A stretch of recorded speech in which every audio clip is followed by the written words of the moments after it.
Point of order पे बोलना चाह रहे हैं? बोले बोले प्लीज। तो चुप कराएं स्पीकर साहब।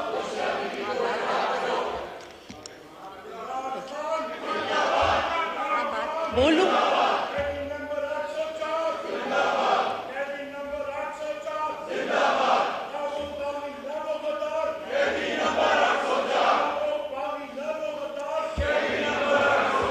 भैया ऑनरेबल मेंबर से गुजारिश है कि आप सारे आपके भी पॉइंट ऑफ ऑर्डर शुरू करने वाले हैं, आप तशरीफ रखें, अपने पॉइंट ऑफ ऑर्डर पे बात करें।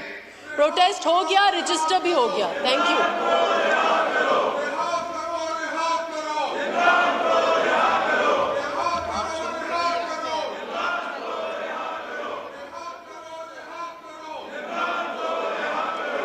स्पीकर साहब पहले आप इनको पॉइंट ऑफ ऑर्डर दे दें तो फिर ये बैठ जाएंगे, फिर हमें दें। Let them speak first, at least they will bring in some discipline in the house. उनको कहें इनके पॉइंट ऑफ ऑर्डर्स ले लें तो फिर हमारी बात सुनी जाएगी। डोगर साहब, अब आपको ही टाइम देते हैं, आप अपनी किसी मेंबर से बुलवा लें। अब यही चीजें आप अपने पॉइंट ऑफ ऑर्डर पे कर सकते हैं। कौन?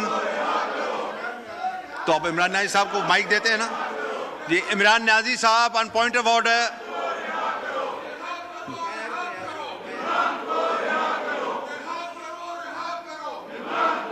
अगर ये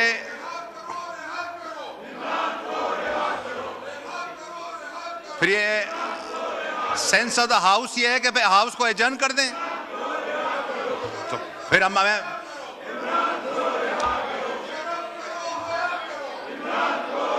मुझे दे दें मुश्ताक साहब।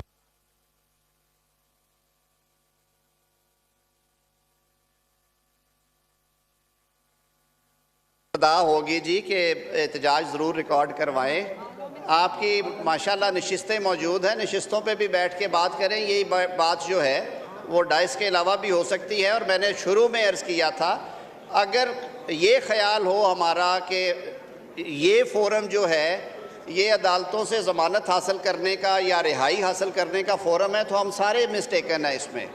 वो लड़ाई वहीं पे लड़ी जाएगी जहाँ पे कानून और आइन कहता है, वो दलील से होगी, वो केस के रिकॉर्ड से होगी। हम खुद इसमें से गुजरे हैं, बाकी लोग भी गुजरे हैं। उसके लिए मैं फिर एक दफ़ा ये इस्तदा करूँगा कि हमें मैंडेट इस बात का नहीं मिला है कि फ्लोर ऑफ द हाउस को हम लेजिस्लेशन और अवामी अहमियत के मामलात आवाज़ उठाएं। फिर उन लाखों लोगों के लिए भी जिनके केसेस डिलेड हैं, जुडिशल सिस्टम के रिफ़ॉर्म करने के लिए भी, अदालती निज़ाम में मुकम्मल इस्लाहात लाने की, कवानीन में तरामीम करने की, जो कि हम बहुत सारे सालों से सोच रहे हैं, कर नहीं रहे। और मैंने आपको इसीलिए दावत दी है, आएँ बैठे हमारे साथ, और जो कानूनी इस्लाहात, अदालती इस्लाहात हैं उन पर काम करें। आप फ्लोर ऑफ द हाउस पे बोलें, अपना मुकदमा सामने रखें, लेकिन मेरी ये गुजारिश और इस्तदा होगी कि रिहाई और ज़मानत के मामलात अदालत से मुतल्लिका हैं। कुछ लोग सज़ा याफ्ता हैं, कुछ लोग अंडर ट्रायल हैं। वो अदालत जो फैसला करेगी उसकी अपील मौजूद है, आप उसको करें। पॉइंट आ गया। और ये बात अगर ज़्यादा बढ़ेगी तो इसी ऐवान से लोगों को उठाया गया था। यहाँ पे तो वो टाइम भी आया कि 15-15 किलो हेरोइन भी डाली गई लोगों पे। उन्होंने भी अदालतों से ही जाके अपनी रिहाई मुमकिन बनाई है। Thank you. थोड़ा चलें। अभी नफीसा शाह साहब को दिया था फ्लोर, उसके बाद इमरान न्याजी साहब, नफीसा शाह साहब के उमेर, सॉरी। बहुत शुक्रिया स्पीकर साहब।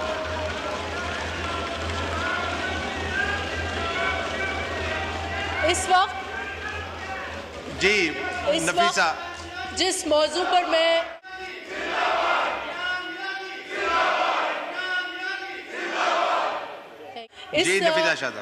मैं जिस मौजू पर बात करना चाह रही हूँ वो इस मुल्क के लिए, इस मुल्क की फूड सिक्योरिटी के लिए, इस मुल्क की मईशत के लिए बहुत अहम है। मिस्टर स्पीकर, जनरली हम सबको पता है कि पाकिस्तान की जो मईशत है उसकी रीढ़ की हड्डी कहें, उसकी बुनियादें कहें, वो ज़राअत है। और अगर हमें इन कर्जा जात के शिकंजों से भी निकलना है तो उसका आगाज़ भी अगर हम बेहतर ज़राई पॉलिसी दें जो किसानों के साथ चलती हो, जो किसानों की जो उनकी ज़रूरियात है, नीड्स हैं, उन पर चलती हो, तो मैं समझती हूँ कि मुल्क हमारा आगे बढ़ेगा। जनाब स्पीकर, अगर हम सबसे को MQM है यहाँ पे, इनका भी कोई रिप्रेजेंटेटिव आ जाए, इस्तेकाम के आ जाएं, IPP के आ जाएं, खालिद साहब आप तशरीफ़ ले आएँ, शाहिदा साहब आप नूर आलम साहब को बता दीजिएगा, आप भी देख लीजिए, ताकि ये 11 बजे करके प्लीज़ हम कंक्लूड करें ये कमेटीज़ वाला इशू, सीटिंग का इशू, चेयरमैनशिप्स का issue as soon as possible. जी उमर अयूब साहब, और प्लीज़ मुझे अभी तक नाम नहीं दिए आप लोगों ने पॉइंट ऑफ ऑर्डर्स पे कौन कौन मेंबरान दे दीजिए। जी उमर अयूब साहब। शुक्रिया जनाब स्पीकर। जनाब स्पीकर, कल का आपने अभी जो बात की है इस पे हमारे चेयरमैन गौर साहब, चीफ विप साहब और बाकी साथी आ जाएंगे, क्योंकि मुझे तो माशाल्लाह इन्होंने टेररिस्ट दहशतगर्द डिक्लेयर किए हुए, मेरे केसेस लगे हुए हैं टेररिस्ट के मुख्तलिफ कोर्ट्स में, एंटी टेररिस्ट कोर्ट्स में, उधर मुझे बेल्स के लिए जाना पड़ेगा।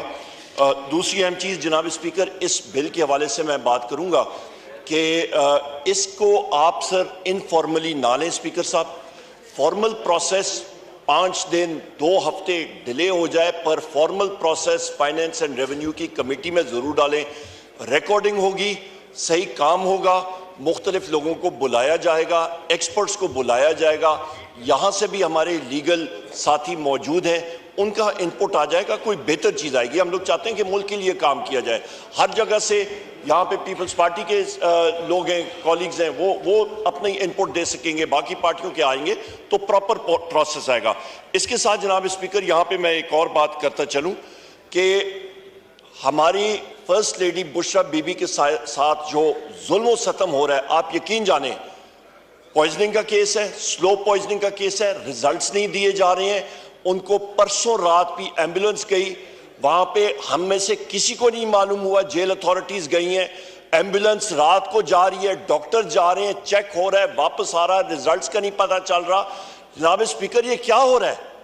मतलब न कोर्ट्स पे सुनवाई हो रही है, न कहीं और हो रहा है, और वो रिजल्ट्स दबाई जा रहे हैं। स्लो पॉइजनिंग का केस दूसरे एक्सपर्ट्स क्लियरली बता रहे हैं कि उनको पॉइजन दिया गया है, वो शवाहिद सामने आ रहे हैं, इमीडिएट होता तो वो सामने आता, उसको सप्रेस किया जा रहा है। उनको जनाब स्पीकर इमीडिएटली रिलीज उनका होना चाहिए। उनके जो केसेस हैं वो टोटल बोगस केसेस हैं, खत्म हो चुके हैं। हम लोग इन चीजों को कंडेम करते हैं जनाब स्पीकर।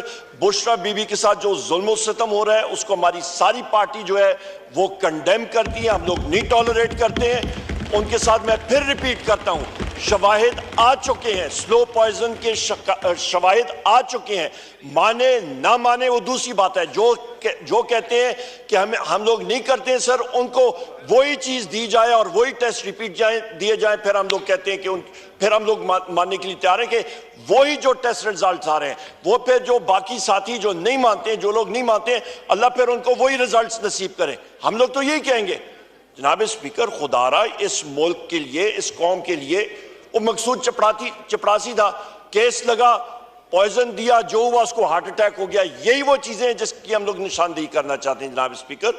खुदारा इन चीजों पे आप नजरसानी करें और यहां पे हमने इन चीजों पे जोर देना है। मैं फिर आखिर में कहूंगा और इस हाउस के जरिए जितने हमारे ऑपोजिशन मेंबर्स हैं कि बुशरा बीबी का केस अडयाला जेल की अथॉरिटीज को इंस्ट्रक्ट करना चाहिए, उनको हमें एक्सेस चाहिए, शौकत खानम के डॉक्टर्स के जरिए एक्सेस होना चाहिए, प्राइवेट हॉस्पिटल जिस पे हम पे एतबार है उनके जरिए मतलब हमें एक्सेस होनी चाहिए। और वो हम लोग मानेंगे, ना कि जिस तरह गुज़िश्ता दौर में मियां साहब की जो प्लेटलेट्स का काउंट का इशू था, प्लेटलेट्स जो थे वो ठीक थे, फिक्टिशियस रिपोर्ट्स जो हैं वो सामने लाई गई थी और उसकी बिना पे उनको लंदन भेजा गया था। Thank you. लॉ मिनिस्टर साहब। पहली बात तो ये है कि ये मामला सब जुडिस है और अदालती अहकामात के तहत उन्होंने इल्ज़ामात भी आयद किए और इल्ज़ामात भी काफ़ी हद तक उन इल्ज़ामात में एग्जैजरेट किया गया। वहाँ कहा गया कि पॉइजनिंग करवाई गई और मुल्क के मुवक्कर इदारों के सरबराहान को उसमें उंगलियाँ उठाई गईं। सबसे जो इस्लामाबाद का सेटल्ड एक इंस्टीट्यूशन है शिफा, वहाँ से रिपोर्ट्स आई हैं। अब जब रिपोर्ट्स दुरुस्त आ गई हैं तो मेरे ख्याल में इस एहतजाज की गुंजाइश नहीं है। उसकी वजह यह है कि आप अगर अपने मर्जी की रिपोर्ट चाहते हैं तो ज़रूर जाएं। शौकत खानम की रिपोर्ट्स तो आप ही ने देनी है और आप ही ने बनानी है। गवर्नमेंट हॉस्पिटल पे इन्होंने एतराज़ किया, अल शिफा में भेजा गया, Order in the दूध का House. दूध, पानी का पानी। अब उसके बाद क्या रह जाता है? Order in the House. जो लीगल कोर्स है वो अदालत से जाके ले ये।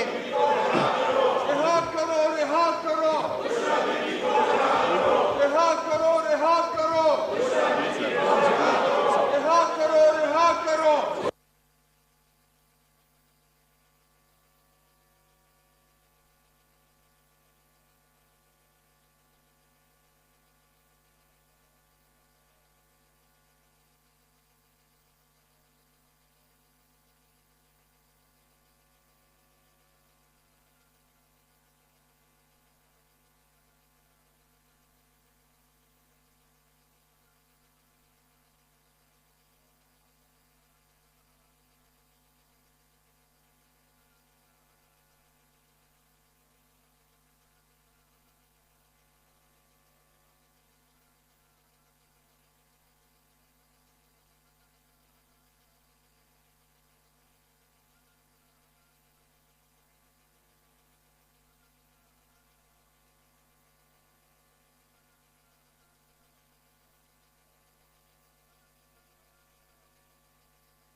नफीसा शाह